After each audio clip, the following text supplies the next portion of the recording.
Fala comigo, estudante. Gálatas 5 e o nosso desafio continua.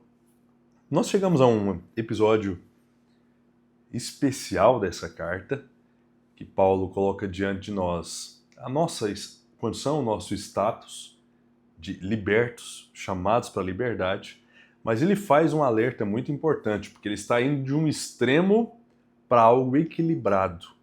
Ele está saindo de toda a observância da lei, que é o que os judaizantes queriam, mas ele não quer ir para o oposto, que é uma vida de libertinagem.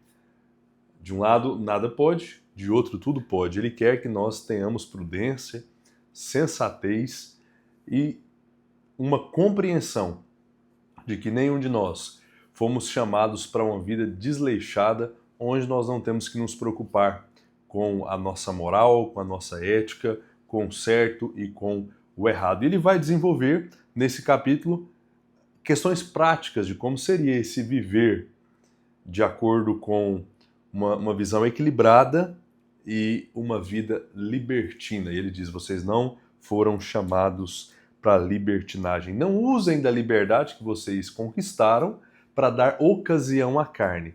Porque se em algum momento nós baixarmos a guarda, vacilarmos, deixarmos de vigiar, nós vamos certamente tropeçarmos, vamos pecar contra Deus e vamos pecar contra o nosso próximo. Nós não podemos facilitar o jogo para o nosso adversário, no caso aqui, a nossa carne, a velha natureza que está aqui dentro gritando, faminta por obras pecaminosas e contrárias à vontade de Deus. Nós vimos novamente o embate entre Cristo e as obras da lei. Ele bate o martelo e diz, vocês que escolhem, vocês querem as obras da lei? Se sim, Cristo não tem valor nenhum para vocês. Vocês não podem harmonizar essas duas coisas. Todo aquele que fizer qualquer tipo de obra com a intenção de se aproximar de Deus para acessar a salvação, a justificação, perderá tudo, perderá Cristo, porque ou é Ele ou é as obras. E nós sabemos que a obra não tem esse poder para salvar. Ele pega bem pesado aqui dizendo, quer confiar nelas? Você quer mesmo confiar nas boas obras, nas obras da lei? Você perderá Cristo se assim você fizer. Ele chega ao ponto de dizer que eles caíram da graça, foram separados da graça por dar esse passo, esse recuo, uma expressão bem calorosa, como ele diz. Ele queria estar face a face, ele queria estar perto para que eles entendessem toda a indignação que ele estava sentindo, e aqui ele consegue transmitir isso com essa expressão. Vocês caíram da graça, mesmo que temporariamente dá tempo de vocês se arrependerem, vocês estão se afastando, vocês estão produzindo esse distanciamento através dessa mentalidade equivocada sobre o papel da lei, sobre o papel das obras. E ele diz, olha, vocês estavam num ritmo tão bom, estavam correndo numa velocidade muito boa, estavam ativos, produzindo, e alguma coisa fez vocês pararem, alguma coisa fez vocês diminuírem o ritmo. É o momento que nós podemos fazer uma aplicação, não só em relação a esse assunto, mas a toda a nossa caminhada.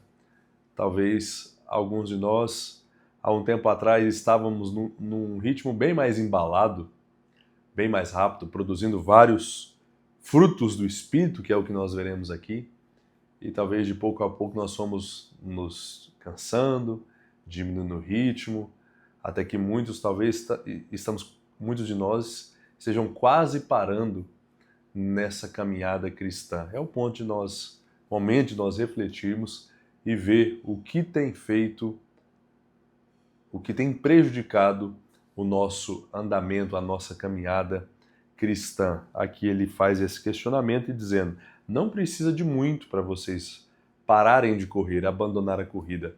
Um pouquinho de fermento faz o que com a massa? Um pouquinho de fermento, pode ser de um pão, pode ser de alguma outra coisa, leveda, infla, contagia, no caso, contamina toda a massa. E aqui nós vamos estar atentos. O inimigo, a nossa carne, o mundo não precisa de muita coisa.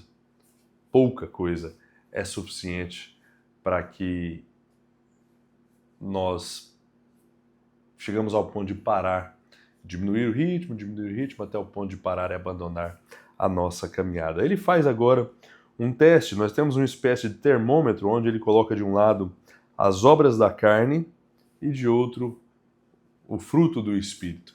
Ele começa falando um pouco sobre rivalidade. Nós devemos estar muito atentos porque a rivalidade destrui ambos. Ele diz, vocês ficam brigando, né, muita rixa, muita panelinha aí. Observem que se vocês ficarem se mordendo uns aos outros, todo mundo vai ser destruído, ninguém vai sair vitorioso nessa batalha.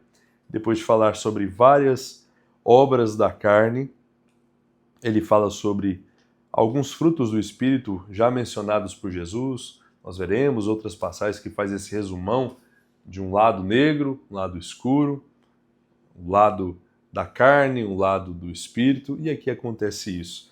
E a grande conclusão é que é estranho nós vermos traços contínuos e frequentes de obras da carne em um cristão.